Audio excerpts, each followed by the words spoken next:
আসসালামু আলাইকুম ও রহমতুল্লাহ। আজকের আলোচনার বিষয় শাবান মাসের আমল সম্পর্কে। যাবতীয় প্রশংসা আল্লাহ তাআলার জন্য, যিনি রিজিক ও মৃত্যুকাল নির্ধারিত করিয়াছেন এবং যিনি সকাল সন্ধ্যায় তাহার জিকির ও ইবাদতের নির্দেশ দিয়াছেন। আমি সাক্ষ্য দিতেছি আল্লাহ তাআলা ব্যতীত অন্য কোনো মাবুদ নাই, তিনি একক, তাহার কোনো শরিক নাই।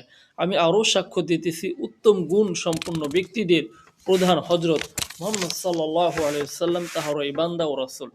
আল্লাহ তাআলা তাহার উপর, তাহার শ্রেষ্ঠ পরিবার পরিজন ও শ্রেষ্ঠ সাহাবীগণের উপর রহমত নাজিল করুন।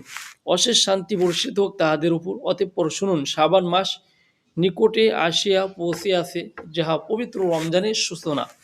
এই মাসের অনেক বরকত ও ফজিলত আছে এবং ইহার সংশ্লিষ্ট কতিপয় মাসালাও আছে, উহা শুনুন এবং স্মরণ রাখুন। রাসূল করিম সাল্লাল্লাহু আলাইহি সাল্লাম ইরশাদ করেন, তোমরা রমজানের জন্য শাবানের চাঁদের হিসাব রাখিও। রাসূলুল্লাহ সাল্লাল্লাহু আলাইহি সাল্লাম শাবান মাসের প্রতি এরূপ লক্ষ্য রাখিতেন যে অন্য কোন মাসের প্রতি তদ্রূপ লক্ষ্য রাখিতেন না। রাসূল করিম সাল্লাল্লাহু আলাইহি সাল্লাম ইরশাদ করেন, তোমাদের কেহ যেন রমজানের একদিন বা 2 দিন পূর্ব হইতে রোজা না রাখে। হ্যাঁ, তবে যে ব্যক্তি সপ্তাহ বা মাস নির্দিষ্ট কোনো দিনে রোজা রাখিতে অভ্যস্ত, সে দিন হিসেবে ওই দিনে রোজা রাখতে পারে।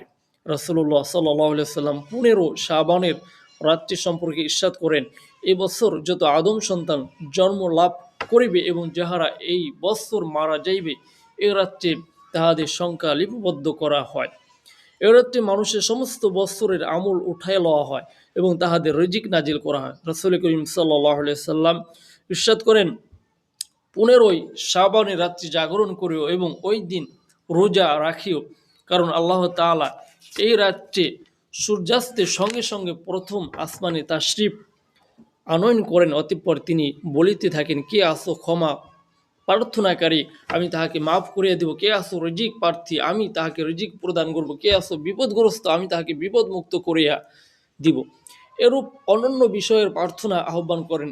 এভাবে ফজর পর্যন্ত বলতে থাকেন, মা সাবাতা বিসুন্নাহ।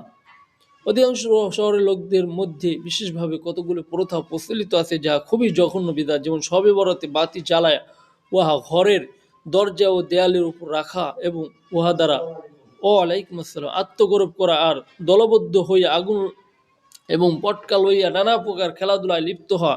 সম্ভবত ইহা হিন্দুদের দেওয়ালি উৎসবে বাতি জ্বালানোর প্রথা হইতে লওয়া হইয়াছে। বিতাড়িত শয়তান হইলে আল্লাহ তাআলার পাকে পানাহা চাইতেছি। আল্লাহ পাক ইরশাদ করেন, নিশ্চয় আমি কোরআন শরীফ বরকতময় পূর্ণ রাত্রে অবতীর্ণ করিয়াছি। নিশ্চয় আমি সংবাদদাতা ও পরিগ্রাহক।